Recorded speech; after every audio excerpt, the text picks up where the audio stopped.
Eu te odeio porque eu te desejo, ou eu te desejo porque eu te odeio? Ou será que eu me odeio e por isso eu te desejo? Ou será que te desejar faz com que eu me odeie? Na dúvida, vamos fazer no sigilo?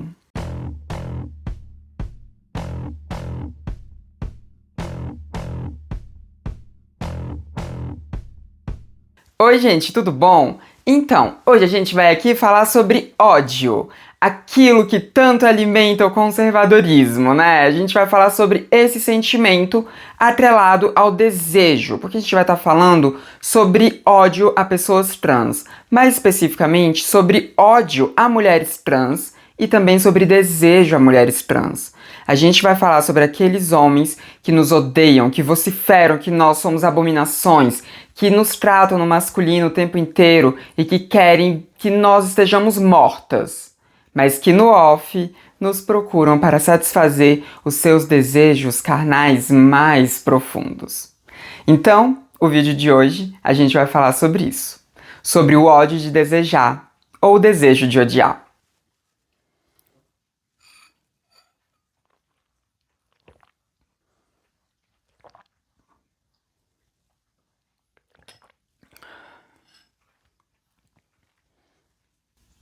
Caso você não tenha visto, recentemente saiu um vídeo aqui no canal, que é um vídeo em que eu falo sobre o porquê que conservadores, o porquê que a extrema-direita, o porquê que esses fascistinhas escrotos odeiam tanto pessoas trans. Se você ainda não viu esse vídeo, você pode ver clicando no card aqui em cima.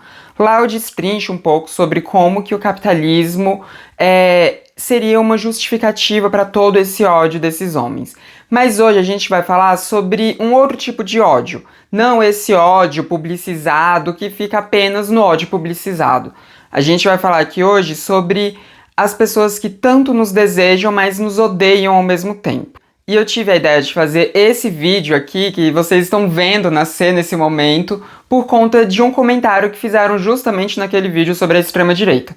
O comentário em questão foi de um dos membros do canal, vocês estão vendo aqui do lado, e nesse comentário ele pergunta justamente isso, né? Por que que eu acho que essa questão de desejo e de ódio tá tão atrelada em vários homens que, enfim, né, matam as trans tudo. E aí, eu me toquei que eu já falei sobre isso em um vídeo antigo aqui do canal. É um vídeo que eu falava sobre questão fetichista e tudo mais, né? Que eu falava tanto sobre a questão de não sentir atração por mulheres trans e a questão de sentir atração por mulheres trans única e exclusivamente por elas serem mulheres trans. Eu fazia um paralelo entre esses dois tipos de transfobia. É um vídeo um pouquinho mais antigo, ainda vale a pena ser visto, né? Eu diria, então tá no card aqui em cima se você quiser dar uma olhadinha. Mas no vídeo de hoje a gente vai falar justamente sobre essa relação de amor e ódio de uma forma mais unificada, sem ir para outros temas junto aqui. Então esse é um vídeo unitemático. E para construir esse vídeo aqui eu vou partir de dois dados que são muito conhecidos quando a gente vai falar de violências contra pessoas trans no Brasil. O primeiro dado é que o Brasil é o país que mais mata pessoas trans em todo o mundo. A maior parte dessas pessoas trans que são mortas no Brasil, elas são compostas por um grupo de mulheres trans, maioria delas negras, né? E maioria delas também em uma situação de vulnerabilidade.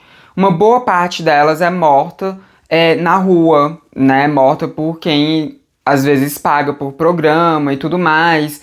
Então, assim, é um recorte muito específico de mulheres trans que são tão ceifadas no nosso país. Mas vale lembrar também, né, que além do Brasil ser o país que mais mata pessoas trans em todo o mundo, e essas mortes estarem mais concentradas justamente na população trans que está se prostituindo, a gente também é um país que sistematicamente empurra pessoas trans para a prostituição. 90% das pessoas trans estão se prostituindo. Mas aqui eu já estou indo para um outro dado que não era a questão aqui. O dado que você tem que ter em mente é esse. O Brasil é o país que mais mata pessoas trans em todo o mundo, sendo principalmente essas mortes concentradas nos grupos de mulheres trans e travestis que são negras. E assim, o segundo país que mais mata é o México. E o México, ele mata, assim, quase que a metade do que a gente mata de mulheres trans aqui no Brasil. Então é muito sintomático mesmo, é muito expressivo o número de mortes que acontecem aqui no nosso país. de mortes infringidas, né, de pessoas trans que são mortas mesmo. Não que morreram de alguma causa natural, mas que foram mortas. Então, partindo desse dado, você deve imaginar que pessoas trans são extremamente odiadas no Brasil. E bom, esse imaginário tá certo, porque pessoas trans de fato são extremamente odiadas aqui no Brasil. Mas para além disso, pessoas trans também são muito desejadas aqui no Brasil, mais especificamente as mulheres trans. Porque o outro dado que a gente tem é de que o Brasil, por muitos anos consecutivos, tem sido eleito como o país que mais consome pornografia de mulheres trans em todo o mundo. A tag nos sites de pesquisa de pornografia, a tag trans, ela é muito procurada aqui no Brasil. Muito procurada mesmo. Esses dados costumam ser coletados pela Pornhub, né, aquela empresa aquele YouTube de pornografia que muita gente conhece. Eles costumam fazer esses levantamentos, né, já tem alguns anos que eles fazem esses levantamentos e o Brasil quase sempre está nesse posto do país que mais consome pornografia trans.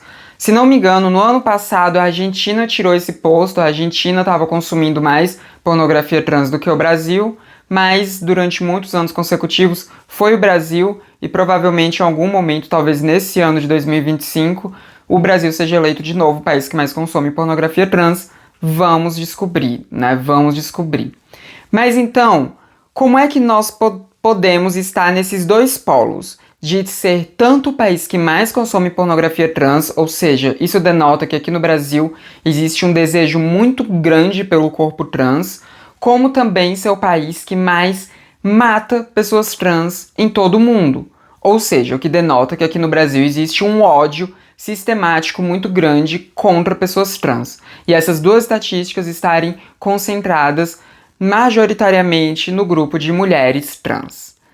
Bom, essas duas coisas, elas estão muito relacionadas. Porque, apesar do nosso país ser conhecido como sendo um país sexualmente muito liberto, aqui a gente não tem muito problema, a gente não tem tantas amarras sexuais, a gente tem a festa do carnaval, que é essa festa tão voluptuosa que acontece aqui, né? Tão assim, tão safadinha que acontece no nosso país e que a gente é muito conhecido por isso, tanto que existe um turismo sexual muito forte aqui no Brasil também, né? Mas eu não vou entrar nessa problemática nesse vídeo aqui não. Mas enfim, apesar de nós termos essa imagem, o tipo de sexo que é bem visto aqui no Brasil, e com muitas aspas também, é um sexo que é hétero cisgênero. É um sexo que a mulher cisgênero esteja ali para servir o homem cisgênero. É um sexo que ele não leva em consideração pessoas LGBTQIA+.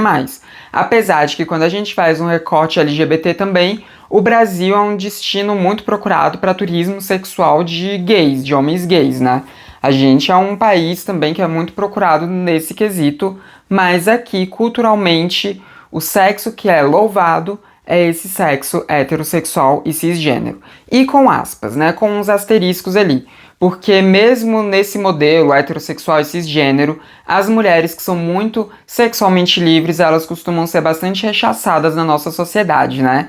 Aqui no nosso país, as mulheres que são muito sexualmente livres, elas costumam levar título de puta, piranha, vagabunda e por aí vai, né? São sempre termos que tentam rebaixá-la, depreciá-la, porque o homem pode ter a liberdade sexual que ele bem entender, enquanto a mulher tem que preservar-se pura para o seu amado, e só depois do casamento ela pode se entregar. É um pensamento bastante antiquado, mas é um pensamento que ainda é muito forte aqui no nosso país, ainda mais quando a gente vê esses conteúdos de Red Pill estourando cada vez mais. É uma contradição muito grande, né? Porque se o cara ele tem que ter a liberdade sexual dele, ele vai exercer essa liberdade sexual com quem, já que as mulheres não podem ter essa liberdade sexual com outros homens, mas isso também não é bem visto, né? Não é nem um pouco bem visto. Então, com quem que eles vão ter essa liberdade? Bom, tendo em vista esse escopo, que o nosso país é um país que tem essa imagem de ser sexualmente livre, mas ser muito conservador ao mesmo tempo, onde o que é ovacionado é o sexo hétero cisgênero, a gente tem pessoas trans que rompem muito com isso. Porque pessoas trans não estão dentro do escopo da heterocisgeneridade. E tudo bem, existem muitas pessoas trans que são héteros. Eu sou uma pessoa trans que sou hétero, porque eu sou uma mulher trans, uma travesti, que sente atração única e exclusivamente por homens. É uma pena, né? Que eu sinto atração só por homem, mas acontece, né? Às vezes a gente nasce com algum defeito, esse é o meu. Então, por mais que muitas mulheres trans e muitos homens trans sejam héteros, né? Sintam atração apenas pelo gênero oposto, a gente não é vista como pessoas que pudessem estar dentro do campo de heterossexualidade. Porque, para muitos homens, eu aqui não sou uma mulher. Então, se eu sinto atração por outros homens, eu só poderia ser o quê? Um gay. Então, tem tudo isso ali implícito. Os caras, eles não conseguem enxergar nós, mulheres trans, como de fato mulheres.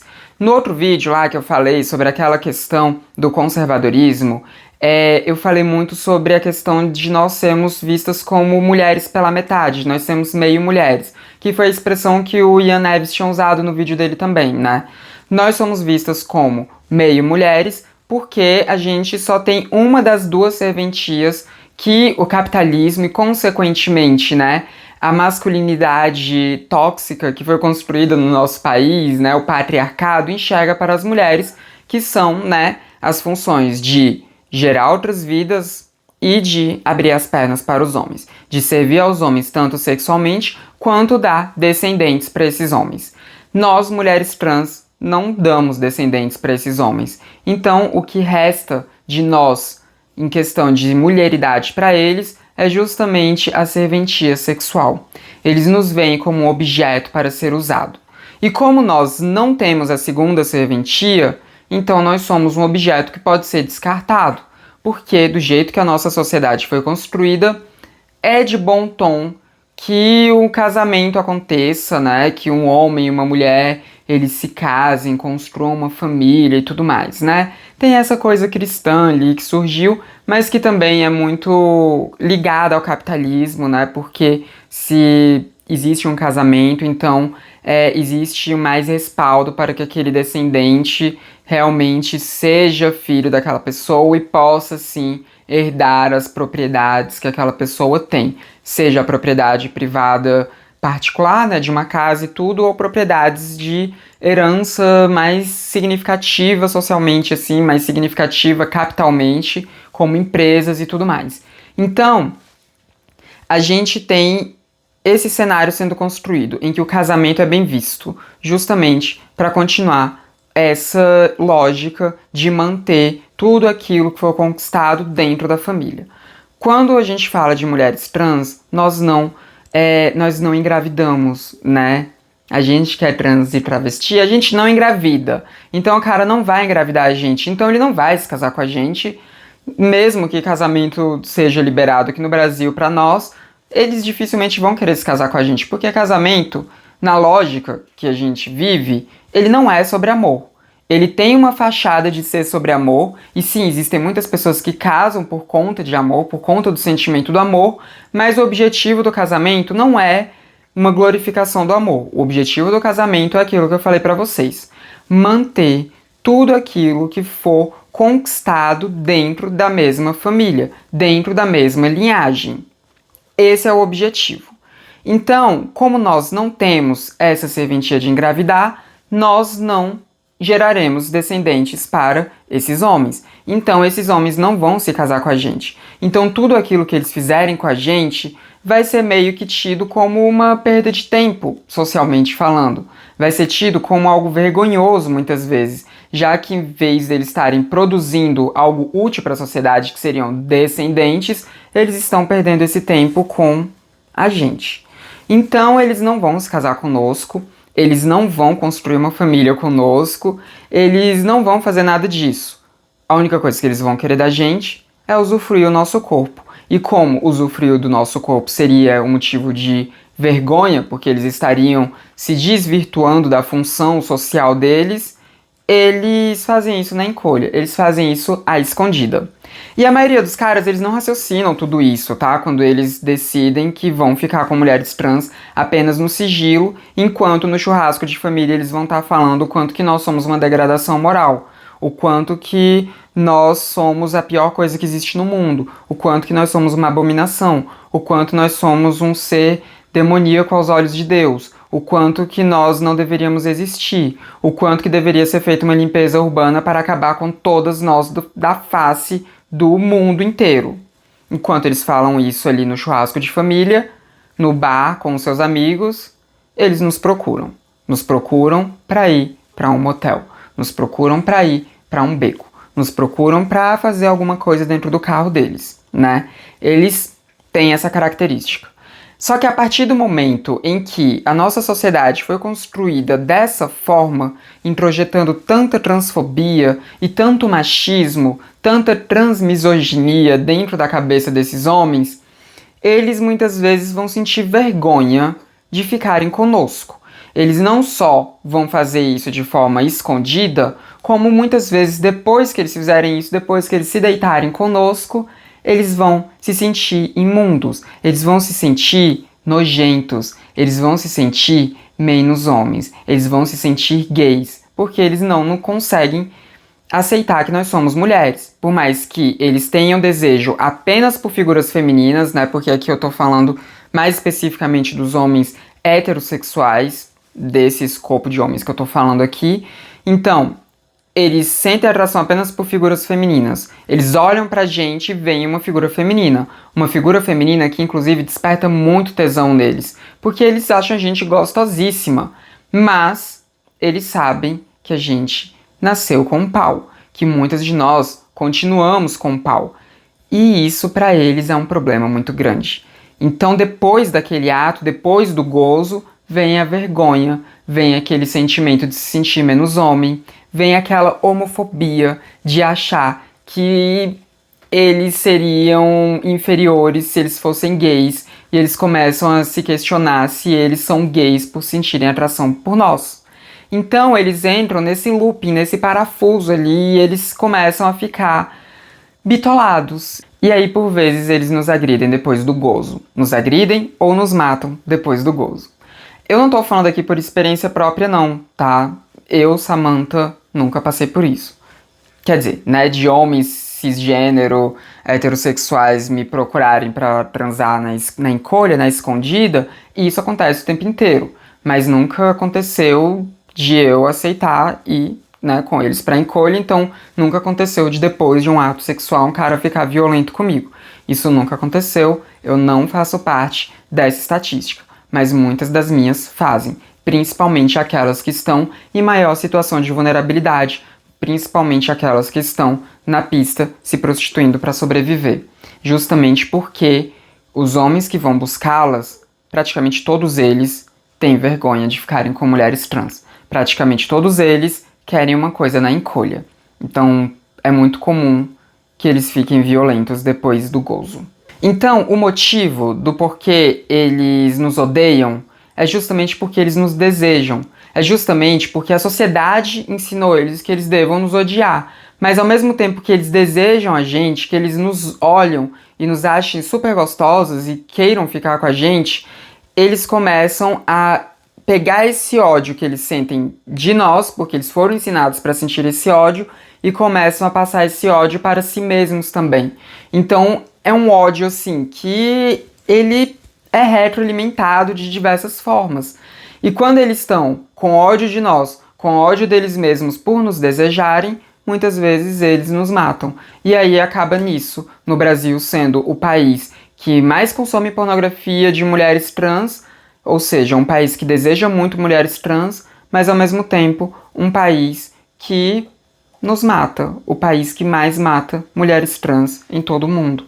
Não é uma coisa que seja dicotômico. Quando você para pensar, faz todo sentido que nós estejamos ocupando esses dois postos. Até porque se não houvesse tanto desejo, talvez eles matassem a gente bem menos, em uma quantidade muito menor. Talvez eles não sentissem tanto ímpeto de nos matar, talvez eles não sentissem tanto ódio de nós. E assim, eu, Samantha, não gosto daquela máxima de que todo homofóbico é um gay enrustido. Não gosto, eu acho horrível essa máxima. Só que nesse caso, nós não estamos falando de homens que são gays ou bissexuais. A gente está falando de homens que são heterossexuais.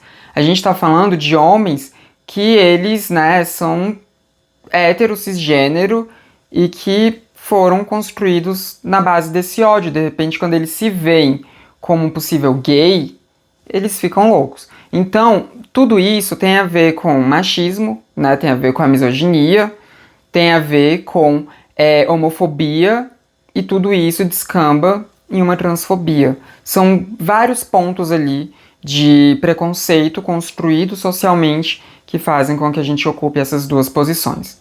Agora eu quero falar de mim, Samantha, né? Porque eu falei ali que eu nunca fiquei com cara assim na escondida, né? Porque eu tenho medo de virar estatística, tá? Então eu nunca passei por isso, eu nunca me tornei uma estatística dessa de um cara ficar violento depois do sexo, porque eu me resguardo muito nesse sentido. Aqui no Brasil, a gente tem muitos homens que nos odeiam, mas tem muitos que não nos odeiam, né? E é desses que eu miro. O meu objetivo é procurar estar com esses que não nos odeiam, né? Porque eu sou uma mulher hétero, né? Sou uma mulher trans hétero. Então, meu desejo tá nos homens. Sejam homens trans ou homens cisgênero, mas está nos homens, né? Então, quando eu estou em um aplicativo, porque eu basicamente só me relaciono com pessoas de aplicativo, eu tomo diversos cuidados. O primeiro deles é deixar bem claro lá no texto do aplicativo, ou imagem do aplicativo, que eu sou uma mulher trans. No Tinder mesmo, eu escrevi na primeira foto de perfil lá que eu sou uma mulher trans. Porque assim, a pessoa que vai me dar like, o cara que for querer conversar comigo e tudo mais, ele já vai chegar sabendo que eu sou uma mulher trans. Porque como eu tenho uma passabilidade, às vezes os caras, eles não sabem que eu sou trans. Eles veem o meu perfil, às vezes eles não leem nem nada e não sabem. Mas, além disso, eu converso bastante com eles antes de sair. Então, né, dessas conversas, eu pergunto se eles leram meu perfil, né, se não leram eu peço pra lerem e tudo mais. Tudo isso na conversa ainda online. Então, antes de sair com o cara, eu me asseguro de que ele já sabe que eu sou uma mulher trans e de que ele não tem problema com eu ser uma mulher trans. Tanto que, primeiro encontro, eu praticamente sempre marco em local público. Não sempre, mas praticamente sempre eu marco em local público, né? É justamente porque ali o cara, ele só vai aceitar ser visto publicamente comigo em um bar, em um restaurante, em uma lanchonete, em um shopping, em qualquer lugar desse que seja movimentado, se ele realmente não tiver problemas em ser visto como uma pessoa trans, como uma travesti. Porque por mais que eu tenha passabilidade, ele já sabe de antemão que eu sou uma travesti. Então ele só vai se colocar nessa posição de ser visto comigo se isso não for um problema. E se isso não for um problema, dificilmente ele vai sentir todo esse auto-ódio depois do gozo. Então eu tomo essas precauções. Isso quer dizer que eu tô totalmente livre de virar uma estatística dessa? Não, obviamente que não quer dizer isso. Mas eu tô mais resguardada, né? E é por isso que eu acho que é tão importante que a gente sempre fale que nós somos mulheres trans. Quando a gente vai sair com alguém, principalmente alguém de internet e tudo mais, né? Eu acho que é muito importante isso. E que a gente sempre busque ser vista com essa pessoa em público. Justamente pra ter uma garantia a mais de que ele não é um desses homens que são tão reprimidos, né? Um desses homens que reprimem tanto esse desejo que se torna ódio. Então, é isso que eu dou de dica pra vocês, tá?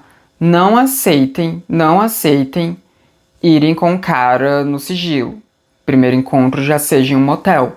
Que o primeiro encontro seja em um local que ninguém vai ver vocês. Porque é perigoso. Você não sabe quem esse cara é. E provavelmente, se ele faz tanta questão assim de que o encontro de vocês seja no sigilo, é porque ele não quer ser visto como uma travesti mesmo. E se ele não quer ser visto como uma travesti, tem uma chance sim dele surtar depois do gozo. Aconteceu uma vez comigo de eu ir pra cama com um cara que não sabia que eu era trans, tá? Olha aqui, ó, contar a história pra vocês de um risco aí que eu passei, né? Já contei isso em live, inclusive, né, aqui no canal. Mas teve uma vez que eu dei match com um cara no Tinder e nessa época eu ainda não tinha colocado escrito na minha foto que eu sou trans. Eu ainda não tinha feito isso. Então, no texto do meu perfil tava escrito que eu era trans. Mas no final do meu perfil, eu dava uma sugestão pro cara puxar assunto comigo, né?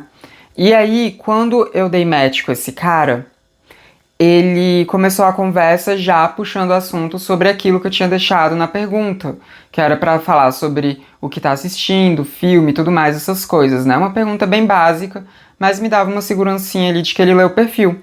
Então, a partir dali, eu fui conversando com ele, tendo um entendimento de que ele tinha lido o meu perfil. Eu estava muito plena, assim, de que ele, de fato, tinha lido o meu perfil.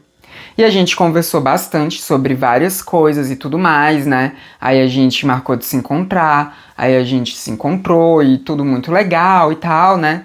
Aí depois a gente foi pra cama, né? Aqui em casa, a gente foi pra cama e aí, né, a gente começou ali tudo, né? E aí, depois que a gente tinha já feito algumas coisas que eu também preciso, né, nomear tudo aqui pra vocês, mas depois que a gente já tinha transado, a gente tava conversando e eu falei alguma coisa sobre eu ser ateia e ele ficou meio surpreso. Ele falou: ai, sério, você é ateia? E aí, naquele momento, eu fiquei em choque, porque tava escrito no meu perfil que eu era ateia, então se ele não sabia, porque ele não leu meu perfil. E aí eu fiquei nervosíssima. Eu fiquei olhando assim pra ele, eu falei: você não leu meu perfil, né? Aí ele disse: não, não li. Aí eu fiquei nervosa pra um caralho e falei: então você não sabe que eu sou trans. Aí na hora que eu falei isso, ele arregalou o olho e disse: não, eu não sabia que você era trans. Porque, né, se você chegou nesse vídeo agora, eu fiz a cirurgia de designação sexual e tudo. Então, eu tinha acabado de transar com um cara que não sabia que eu era uma mulher trans. Eu fiquei muito nervosa. E aí eu perguntei se isso incomodava ele de alguma forma. Ele falou que não, e realmente não incomodava, porque a partir dali a gente continuou conversando normalmente. E até hoje, de vez em quando, a gente conversa um pouquinho, né? Só que ele não mora aqui em Brasília, ele tava aqui viajando só. Então, assim, eu corri um risco, né? Porque eu saí com um cara que não sabia que eu era trans. E a gente transou, sem ele saber que eu era trans. Se depois daquilo, quando ele tivesse essa informação, ele tendo a informação de que eu sou trans, ele tivesse algum problema com isso, ele se sentisse menos homem, ele tivesse uma masculinidade frágil a esse ponto, talvez eu tivesse virado uma estatística. Então eu dei uma sorte do caralho de que ele não era um desses homens de masculinidade tão frágil, ele não era um desses homens homofóbicos que poderia se auto-odiar por achar que ele teve uma experiência homossexual, e ele também não era transfóbico porque ele continuou me vendo como uma mulher. A partir do momento que ele soube que eu era trans, isso não mudou a visão dele de que eu sou uma mulher. Então eu tive muita sorte, eu tive realmente muita sorte. Mas aí depois disso eu coloquei na minha foto de perfil lá que eu sou trans, pra garantir que realmente todos vão ler ali, né? Mas meu Tinder tá desativado também, né? Eu dei uma desativada no Tinder, tô um pouquinho cansado assim, então desativei.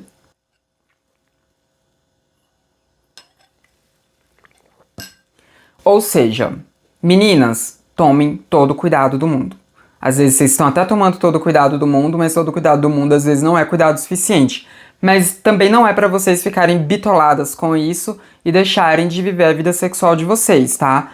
Vão em encontros, conheçam pessoas, transem, divirtam-se, só façam isso com um certo cuidado, né? Tomando ali precauções para que vocês não entrem nessa estatística tão horrível, para que não seja o corpo de vocês um dos corpos a alimentar esse número horrendo que coloca o Brasil ano após ano como o país que mais mata pessoas trans em todo o mundo, né? E homens, parem de ser frouxos. Se vocês desejam a gente, se vocês gostariam de estar conosco, se vocês olham pra nós e ficam com tesão, assumam isso. Parem de sentir vergonha disso. Não tem nenhum problema em vocês quererem amar uma pessoa trans, de vocês quererem transar com uma pessoa trans. Dane-se, vive isso, transa, mas faz isso sem se odiar depois, sem achar que você virou menos homem por causa disso. Seja mais seguro da sua masculinidade, seja mais seguro de quem você é, seja mais seguro da sua heterossexualidade e para de se importar tanto com o que outras pessoas podem pensar sobre você.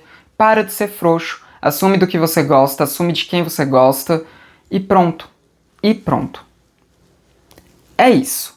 Esse é o vídeo de hoje. Espero que vocês tenham gostado da reflexão que eu trouxe aqui pra vocês. Então comenta aqui o que vocês acharam de tudo isso. E se eu deixei alguma coisa de fora, complementa aqui embaixo também. E caso você não saiba o que comentar, coloca um emoji de carinha assustada, de carinha assim, com essas estatísticas horríveis que nós estamos vivendo. Então coloque esse emoji se você não tiver o que comentar, porque isso ajuda também no engajamento do vídeo. E você também pode copiar esse link e sair distribuindo por aí.